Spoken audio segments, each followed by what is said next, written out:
Je voulais vous poser une question. Qui parmi vous a déjà été piqué par une abeille? Ah, beaucoup, hein? Beaucoup. OK. Moi aussi, cette semaine, au début de la semaine. Et sans faire attention, l'abeille était rentrée dans la maison et j'ai bougé et je l'ai coincée avec mon bras. Je l'ai coincée contre moi. Et donc, pour se défendre, elle a piqué. Et qu'est-ce que ça a fait lorsqu'elle a piqué? J'ai tout de suite senti, j'ai enlevé le dard, elle s'est envolée. Et qu'est-ce qui s'est passé très peu de temps après? Elle est morte. Et je l'ai vue tomber par terre, elle était morte. C'est triste, hein? C'est triste. Bon, c'est la nature, elle se défend. Elle se défend et donc par défense, elle a piqué. Et nous aussi, on a eu un problème. C'est quoi ce problème? Ce problème, c'est le péché. Dans Romains 5, verset 8, il est dit « Mais Dieu prouve son amour envers nous en ce que lorsque nous étions encore des pécheurs, Christ est mort pour nous. » Qu'est-ce qui se passe si on essaie de se défendre de l'attaque du péché? Qu'est-ce qui se passe normalement? Si on pêche, quand on pique, quand on pêche, qu'est-ce qui se passe? La conséquence, c'est quoi? C'est la mort. La mort. C'est pas normal. Parce que les guêpes, est-ce que vous savez que les guêpes, quand elles piquent, elles ne meurent pas? Elles ne meurent pas, hein? Elles ont un dard qui est lisse, et donc elles injectent le venin, et elles peuvent retirer leur dard sans mourir. Mais l'abeille, elle a un dard avec des sortes de barbelés, et quand elle pique, elle ne peut pas retirer son dard. Et donc, quand elle se retire, elle s'envole, son dard reste accroché et ça lui déchire le corps. Hein? Le dard reste dans la peau, ça lui déchire le corps et elle meurt. Et la conséquence du péché pour nous, c'est quoi? Ça a été quoi la conséquence du péché? Avant la mort de Jésus, on va y arriver. Mais avant la mort de Jésus, une conséquence directe du péché. Dans Genèse 3, verset 24, il est dit « C'est ainsi qu'il chassa Adam et Ève aussi, et il mit à l'orient du jardin d'Éden les chérubins qui agitaient une épée flamboyante pour garder le chemin de l'arbre de la vie. Et n'ayant plus accès à l'arbre de la vie, étant détachés de la source de la vie, qu'est-ce qui allait se passer? Pour Adam et Ève, c'était quoi la conséquence? C'était la mort. La mort. C'est pas normal de mourir. Hier soir, on faisait une étude biblique avec les enfants et on parlait de la nature de Jésus, on parlait de toutes sortes de choses, mais entre autres, on parlait du fait que Dieu est éternel. C'est facile pour nous d'imaginer que Dieu n'a pas de fin, hein, parce que la mort n'est pas naturelle. Mais penser que Dieu n'a pas de début, ça c'est difficile pour nous à comprendre, n'est-ce pas? Et donc, quand on pense que Dieu n'a pas de fin, c'est naturel pour nous parce qu'on n'est pas fait pour mourir. On n'a pas été créé avec l'intention de mourir. Personne, je pense, ne pense à sa mort de manière pour la prévoir. Hein, on ne pense pas à ça naturellement. Peut-être sauf quand on a atteint un certain âge, mais même les personnes les plus âgées parmi nous ne pensent pas tous les jours à la mort. Parce que ce n'est pas naturel. Mais le péché a donné la séparation d'avec Dieu et la mort. Et la promesse qui avait été faite à Adam et Ève, c'était que malgré cette blessure mortelle, malgré cette chose qui allait les séparer de Dieu, il allait y avoir un sauveur. Alors, quelle était la mission de Jésus? Il y a quelques semaines, on avait étudié les prophéties de Daniel, hein, vous vous rappelez, dans les écoles du sabbat, et entre autres, on avait étudié la prophétie des 2300 soirs et matins. Et dans la prophétie de 2300 soirs et matins, quelle était une des choses qui avait été prophétisée par Daniel? Au verset 24, il est dit « 70 semaines ont été fixées sur ton peuple et sur ta ville sainte. » Pour faire quoi? Pour faire cesser les transgressions et mettre fin au péché, pour expier l'iniquité et amener la justice éternelle, pour sceller la vision et le prophète et pour oindre le Saint des Saints. Et de quoi ça parlait ce verset?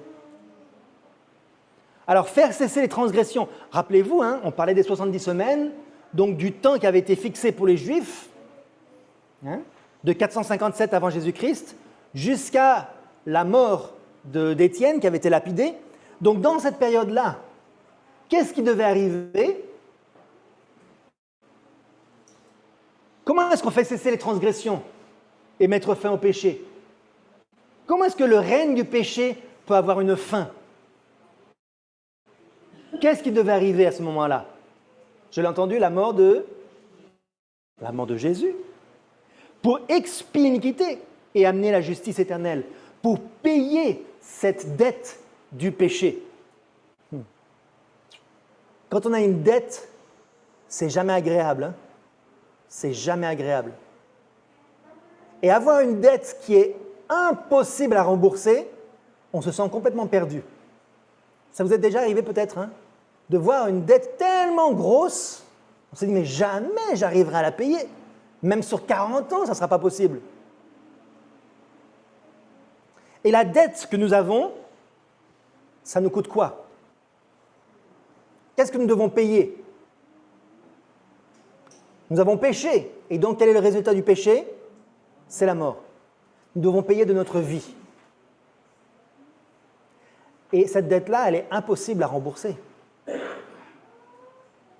Alors, quelle était la mission de Jésus lorsqu'il est venu? Non seulement mettre fin au péché et payer pour cette dette, mais quoi d'autre aussi? Non seulement il est venu payer pour que nous n'ayons plus à payer cette dette, pour que notre vie n'ait plus besoin de se terminer par la mort, mais que ça puisse être une vie éternelle, mais quelle autre mission aussi? Dans Éphésiens 2, verset 3, il est dit « Nous tous aussi, nous étions de leur nombre, et nous vivions autrefois selon les convoitises de notre chair. » C'est-à-dire le péché, on était attirés par tout ce qu'on a envie de faire. La chair, c'est les envies, les désirs. Accomplissant les volontés de la chair et de nos pensées. On fait tout ce qu'on a envie de faire. Et nous étions par nature des enfants de colère comme les autres. Mais Dieu qui est riche en miséricorde, à cause du grand amour dont il nous a aimés, nous qui étions morts par nos offenses, nous a rendus à la vie avec Christ. C'est par grâce que vous êtes sauvés. Alors on va s'arrêter là un tout petit peu. Donc, la situation dans laquelle nous étions, c'est quoi? On est pécheurs, on accomplit les volontés de la chair. Pourquoi est-ce que c'est mauvais de faire selon nos envies, nos désirs, nos pensées? Comment elles sont nos pensées d'après le psalmiste? Ah oui, on est continuellement attiré vers le mal. Tous les jours, on pense qu'à une chose, c'est faire le mal. C'est vrai ou c'est pas vrai? C'est vrai, C'est vrai qu'on est aussi attiré par le bien, mais on est aussi attiré par le mal continuellement. Et on a cette lutte entre le bien et le mal. Et on est vraiment attiré par le mal. On est par nature des enfants de colère. C'était quand la dernière fois qu'on s'est mis en colère? Ça fait pas longtemps. Enfin, pour moi en tout cas, je ne sais pas pour vous. Et on est comme les autres. C'est-à-dire comme les autres, c'est quoi? C'est qui les autres? Les mondains. On est comme les mondains. Enfin, on était autrefois comme les mondains. Mais Dieu, à cause de son grand amour, ne va pas nous laisser comme des mondains, attirés tout le temps par le mal, attirés tout le temps par les mauvaises choses. Il va nous rendre à la vie avec Christ. Verset 6. Il nous a ressuscités ensemble et nous a fait asseoir ensemble dans les lieux célestes en Jésus-Christ, afin de montrer dans les siècles à venir l'infinie richesse de sa grâce par sa bonté envers nous en Jésus-Christ. Et c'est par la grâce que vous êtes sauvés, par le moyen de la foi, et cela ne vient pas de vous, c'est le don de Dieu. Vous savez, je pense qu'on n'arrivera pas à comprendre l'amour de Dieu si on ne comprend pas la misère dans laquelle on était. Si on pense que tout va bien, on n'arrivera jamais à comprendre l'amour de Dieu. Parce que Dieu, il nous retire de cet état de péché parce qu'il voit que nous, on va être misérable. Il voit qu'on est malheureux. Et nous, on ne le sait pas encore.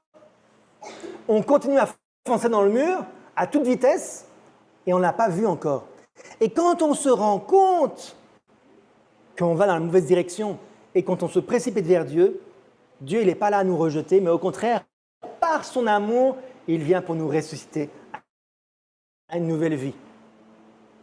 Et en plus, non seulement il nous ressuscite à une nouvelle vie, mais il nous fait asseoir ensemble avec Jésus-Christ dans le ciel. Où est-ce qu'on va s'asseoir? Question. Ah oui, dans le ciel, mais où? À côté de Jésus. Sur le trône de Jésus. Comme des princes et des princesses. Comme des héritiers du royaume de Dieu. Au-dessus même des êtres qui n'ont pas péché, des anges sans défaut. Parce que les anges ne sont pas assis sur le trône de Dieu. Hein. Dieu veut nous élever au-dessus de cela. Sur le trône. Pourquoi? Pourquoi est-ce qu'il veut quelqu'un qui était aussi bas que plus bas que tout, il veut élever plus haut? Pourquoi? Parce qu'il veut montrer pour l'éternité, c'est souligné, hein, il veut montrer pour l'éternité l'infinie richesse de sa grâce par sa bonté. Il veut expliquer à l'univers entier ce que c'est que la grâce et l'amour. Même l'univers entier peut aller plus loin dans la compréhension de l'amour de Dieu. Est-ce qu'on a mérité cette grâce? Est-ce qu'on peut faire quelque chose pour mériter le salut? Pour mériter la place d'être assis sur le trône de Dieu? Rien du tout. C'est pour ça que c'est un don. C'est un don. Non seulement Dieu paye votre dette et ma dette, mais en plus de cela, il me fait un don supplémentaire de la plus grande possession, de la plus grande richesse, de la plus grande chose dans l'univers. Être assis à côté de Dieu. Même Satan aurait voulu cette place-là, hein, et il ne l'a pas eu.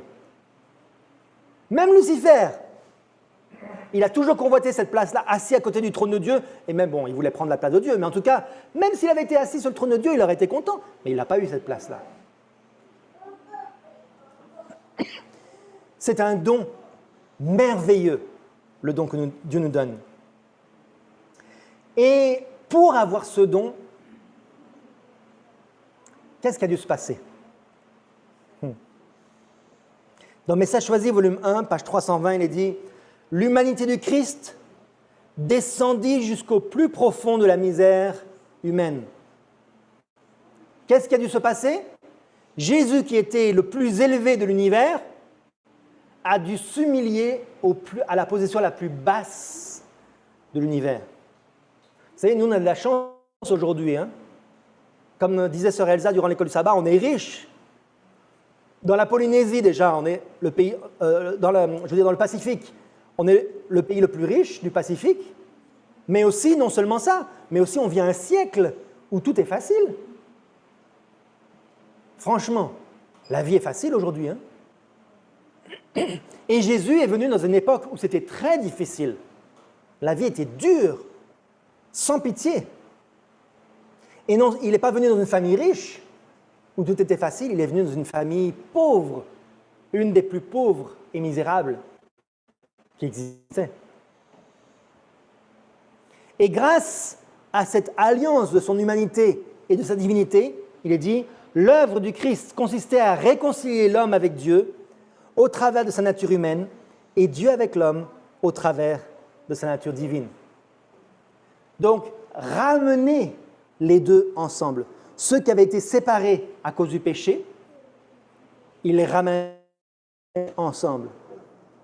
Comme l'abeille qui avait été déchirée en deux par la piqûre, Dieu ramène l'abeille à une personne entière. Il nous ramène à ce que nous devrions être fois avant le péché. Comme Adam et Ève avant le péché. Il est dit, dans tout ce qui est souligné, seulement ce qui est souligné, il est dit, grâce à l'assistance divine rendue possible, chacun peut marcher dans le sentier de l'obéissance au commandement de Dieu. Sans Jésus, est-ce que c'était possible pour les Juifs d'obéir au commandement? Ils ont essayé pourtant. Hein? Regardez dans le désert, lorsque Dieu a donné les 10 commandements, ils ont dit, on va obéir à tout ce que tu nous as dit. 40 jours plus tard, qu'est-ce qu'ils avaient fait? Ils avaient fait un veau d'or. Ils adoraient les idoles. Pendant tout le désert, ils ont essayé d'obéir au commandement. Ils ne sont pas arrivés une seule fois. Pendant jusqu'à l'époque de Jésus, ils ont encore essayé. Ils n'y arrivaient pas. Et même après la mort de Jésus, est-ce que nous, des fois, on essaye d'obéir au commandement et on n'y arrive pas? Alors pourquoi on n'y arrive pas?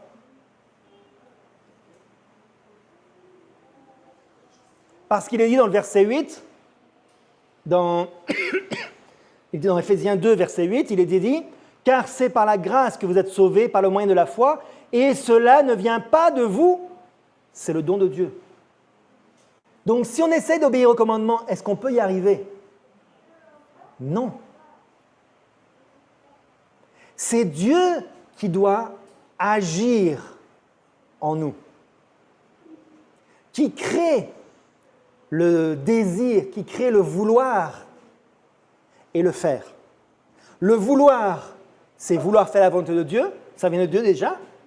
Et le faire, c'est-à-dire les actions. C'est Dieu qui crée les bonnes actions en nous, ce n'est pas nous. Même si on veut obéir à Dieu, on n'y arrive pas. Des fois, on veut arrêter de faire quelque chose de mal et on n'y arrive pas. Parce que c'est Dieu qui crée en nous ce désir et ensuite cette action. Voilà pourquoi le psalmiste disait « Ô Dieu, crée en moi un cœur pur, renouvelle en moi un esprit bien disposé. » Dieu doit créer ce désir et cette volonté de faire le bien. Si on essaye par nous-mêmes, on n'y arrive pas. Il est dit grâce à l'assistance divine, là, on peut marcher dans le sentier de l'obéissance au commandement de Dieu. Et alors, souvent lorsque on vient à l'église parce qu'on est habitué, on vient à l'église parce qu'on a des traditions, parce que depuis toujours on a grandi dans cette église, ou bien parce qu'on connaît la vérité, et on vient par tradition. Et aujourd'hui, cet après-midi, nous allons prendre la Sainte Seine. Beaucoup ne comprennent pas ce que veut dire la Sainte Seine. Dans Jésus-Christ, page 663, il est dit « On considère trop comme une simple forme les ordonnances qui rappellent l'humiliation et les souffrances du Seigneur. » C'est comme une forme, une tradition. Ceux qui entrent vraiment dans l'esprit de ce service de la Sainte Seine n'y verront pas une simple cérémonie. Il s'en dégagera constamment cet enseignement par l'amour. Soyez serviteurs les uns des autres. Donc l'amour de Dieu nous pousse à aimer notre prochain. Et on ne se rend pas assez compte. J'ai eu une expérience comme ça aussi il y a quelque temps, il n'y a pas très longtemps, où il y a une personne, j'avais vraiment du mal avec cette personne-là, à trouver un terrain d'entente. Et quand c'est comme ça, des fois, on commence à avoir de l'amertume dans le cœur. Hein. Pas de la haine, mais vraiment on n'arrive pas à tolérer, on n'arrive pas à supporter, c'est vraiment difficile. Et je me suis dit, ce qui m'a fait changer d'avis, c'est que je me suis dit, est-ce que je suis prêt à mourir pour cette personne-là? Qu'est-ce que c'est que l'exemple de Jésus? Pourquoi est-ce qu'il est venu sur la terre, il a tout quitté pour cette personne? Parce qu'il l'aimait. Et moi alors? Je ne vais pas être comme Jésus. Si je ne suis pas comme Jésus, c'est fini pour moi. Hein. Par amour, on doit être capable de travailler ensemble, d'être serviteurs les uns des autres, de s'humilier, de pardonner et de marcher jusqu'au ciel pour essayer de sauver cette personne-là. Alors, pour que cette cérémonie de la Sainte Seine ne soit pas une simple tradition, mais qu'on comprenne réellement ce que Jésus a dû souffrir et ce qu'il a quitté, j'aimerais qu'on revive un tout petit peu certains épisodes de la crucifixion. Je ne voudrais pas être très très long, mais je voudrais simplement qu'on y pense. Lorsque Pilate avait reçu Jésus, hein, que Jésus avait été lié, il avait été emmené à Pilate comme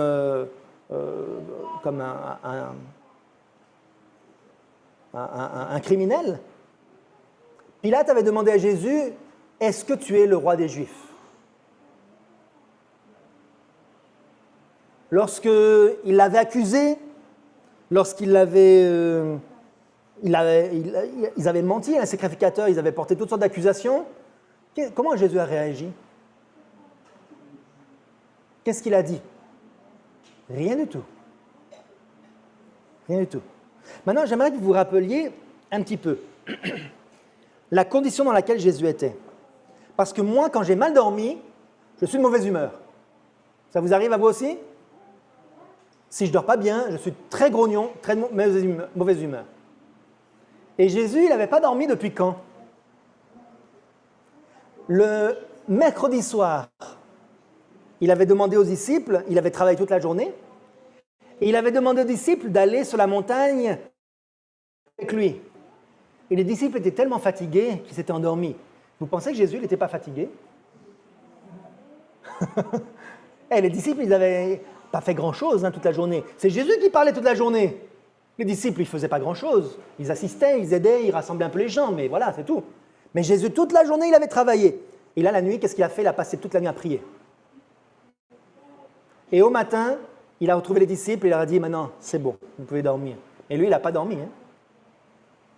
Maintenant, le lendemain, le jeudi, ils vont à Jérusalem, ils vont dans la chambre haute pour faire la préparation de la Pâque et de la Sainte Seine en avance. Et dans la chambre haute, ils prennent la Sainte Seine, le soir, la nuit. Puis, ils vont dans le jardin de Gethsémani. Est-ce que Jésus va se reposer? Qu'est-ce qu'il va faire dans le jardin de Gethsémani? Il va être capturé. Et toute la nuit, il va être traîné de tribunal en tribunal. Est-ce qu'il a dormi? Non. Donc, si moi, je n'ai pas dormi 24 heures, je suis déjà de très mauvaise humeur. Mais alors, 48 heures, je veux dire, il ne faut pas se frotter avec moi. Hein. Ça va mal aller. Et pour Jésus, au moment où il était le plus faible, les gens le pressent, ils le stressent, ils l'accusent faussement, et lui, il n'en dit rien.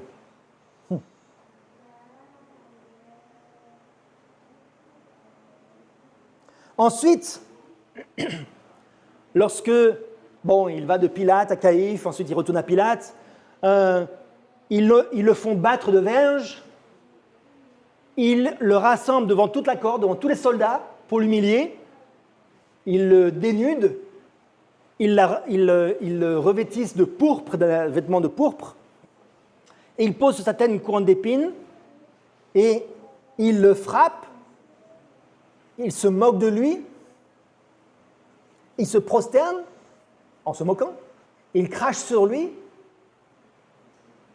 et Jésus ne dit rien, il ne fait rien. Waouh! Quelle patience, hein? Je lisais hier après-midi, en préparant le sermon, je lisais à propos des différentes tortures qu'il y avait au Moyen-Âge. Je lisais sur un sujet, puis ça m'a dévié, puis j'allais sur un autre sujet. Finalement, je regardais les tortures au Moyen-Âge. Et rien que la menace d'être dénudé en public suffisait souvent pour que la personne confesse, durant l'Inquisition, qu'il dise des choses. Parce que la menace d'être nu, c'est vraiment très dérangeant. En jaune, il est souligné ici qu'est-ce qui était dit? Eloi, Eloi, lama sabachthani. Ce qui signifie mon Dieu, pourquoi m'as-tu abandonné? C'était ça le plus difficile. Penser que son père l'avait abandonné. Alors qu'il n'avait plus le soutien de personne, au moins il espérait que son père soit encore là. Pendant toute sa vie sur la terre, il avait été réconforté lorsque son père était venu.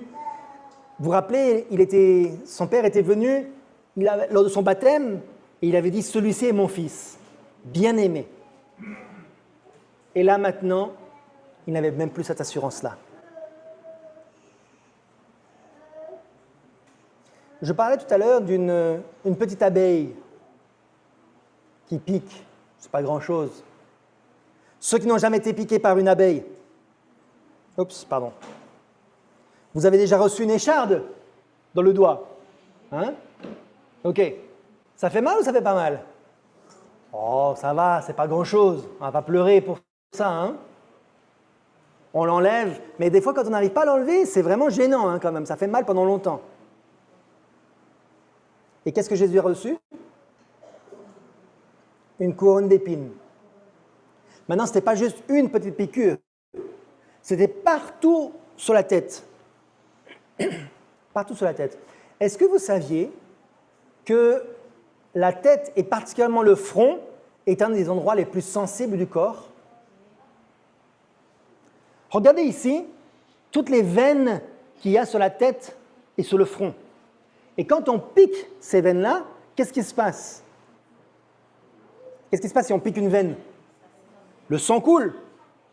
Donc il devait être complètement couvert de sang. Complètement la tête couverte de sang. Okay? Alors c'est sûr que ça faisait mal, mais c'était aussi surtout tout ce sang qui coulait. Ensuite, il a été battu. Ici, j'ai une photo d'un esclave qui a été prise durant la guerre civile en 1863 aux États-Unis, en mars 1963. Donc, un esclave qui avait été battu par son maître et les verges, le flagrum qui a été utilisé par les Romains, c'était une sorte de fouet comme celui-ci, en bas, avec des morceaux de cailloux, hein, ici, qui étaient taillés, et des morceaux de métal, qui étaient conçus pour briser les chairs et faire saigner le plus possible. Ça faisait horriblement mal. Vous imaginez ces cicatrices ici, dans le dos? C'est horrible. Et non seulement ça, mais il y avait des spécialistes des tortures chez les Romains qui s'entraînaient à frapper là où ça faisait le plus mal. Il y avait des bourreaux, hein, qui avaient un gymnase avec des formes, des sortes de statues, et ils s'entraînaient à frapper pour donner des coups de fouet à des endroits précis sur le corps. Pas n'importe où. C'était fait pour faire souffrir. Non seulement ça, mais après Jésus est cloué.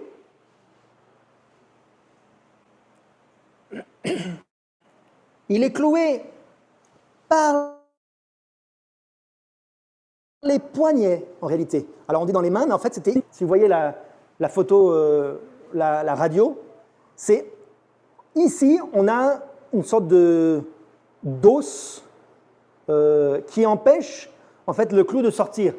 Parce que si c'était les doigts, ça aurait arraché la peau et c'était fini, hein. Si on cloue ici, ça arrache et on tombe.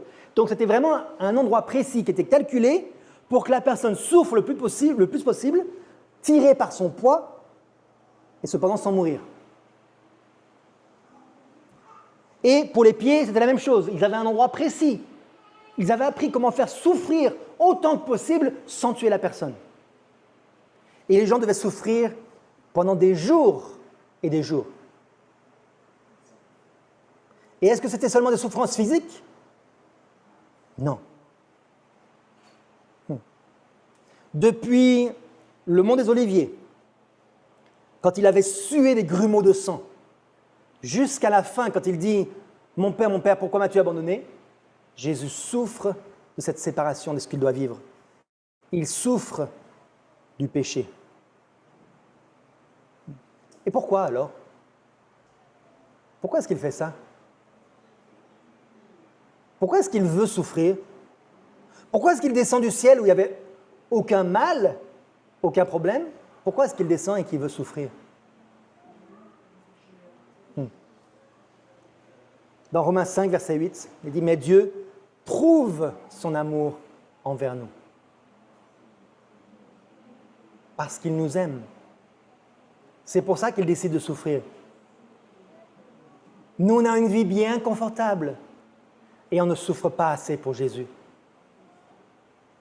Verset 9, il est dit « À plus forte raison donc, maintenant que nous sommes justifiés par son sang, serons-nous sauvés par lui de la colère. » Maintenant, nous avons la possibilité d'être sauvés de cette colère que Jésus, cette colère que Dieu va donner au monde perdu.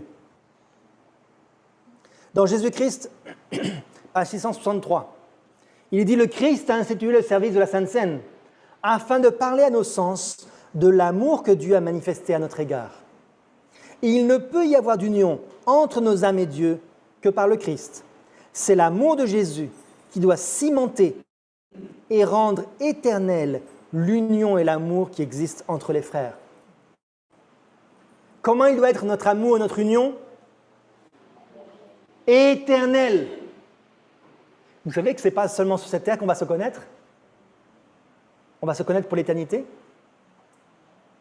Les liens qu'on est en train de construire, c'est des liens qui doivent durer pour l'éternité. Des fois, il y a des gens avec lesquels vous êtes fious, vous êtes fatigué de les voir.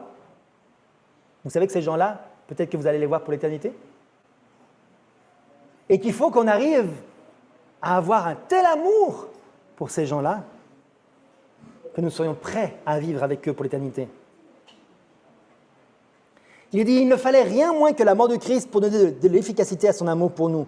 Grâce à cette mort, nous pouvons attendre avec joie son retour. Son sacrifice est le centre de notre espérance et l'objet de notre foi. Donc, lorsque nous participons à cette Sainte Seine et que nous nous rendons compte de l'amour de Jésus pour nous, nous devons aussi manifester cet amour les uns pour les autres. C'est le centre de la foi chrétienne. La Sainte Seine est au centre de notre foi. Ce n'est pas une simple tradition, ce n'est pas une simple habitude. C'est un événement puissant que tout chrétien devrait expérimenter. Que toute personne qui ressent l'amour de Jésus, qui aime Jésus malgré ses faiblesses, malgré ses péchés, malgré ses erreurs, parce que nous sommes tels que nous sommes, malgré cela, doit s'avancer vers Jésus et prendre possession de cet amour, recevoir ce don gratuit de l'amour de Jésus. Il dit, chaque disciple est appelé à y participer publiquement pour témoigner ainsi du fait qu'il accepte le Christ comme son sauveur personnel. Dans de telles réunions que le Christ a lui-même convoquées, il rencontre les siens pour les galvaniser par sa présence. Ça veut dire quoi galvaniser? Donner de la force. Le processus de galvanisation du métal, c'est un processus où on prend du métal qui rouille, on prend du fer ou de l'acier qui rouille, et on met un revêtement par-dessus qui l'empêche de rouiller, qui le rend beaucoup plus fort. Dieu nous empêche de pécher par le service de la Sainte Seine. C'est quand on assiste et qu'on participe au service de la Sainte Seine qu'on apprend à ne plus pécher. S'il n'y avait pas le service de la Sainte Seine, on aurait toujours de la colère, de la méchanceté envers nos frères et sœurs ou envers les gens de l'extérieur. C'est grâce au service de la Sainte Seine qu'on se sanctifie. Si jamais, des fois, vous vous sentez indigne en pensant que vous êtes pécheur, pensez à ça. Jésus nous convoque pour nous fortifier. C'est là qu'il nous donne sa force pour nous immuniser contre le péché, pour nous rendre galvanisés pour être insensibles à la rouille du péché. C'est grâce à cette Sainte Seine-là que nous sommes sanctifiés. Et tous ceux qui négligent les avantages divins en subiront une perte. Ce n'est pas une réunion sociale. Ce n'est pas un bon moment qu'on passe avec l'Église ensemble. C'est un moment où on se prépare pour le ciel. Alors, c'est pour encourager. Peut-être certains qui, dans le passé, ont douté. Dans le passé, ont eu des épreuves et se disent « Mais je suis faible !»« Mais oui, tu es faible !»« Oui, je suis faible !» Mais qui est fort ? Jésus. Et ce don gratuit, il te le donne. Il me le donne. Il me permet d'être immunisé du péché, de pouvoir avoir la force de résister à la blessure du péché.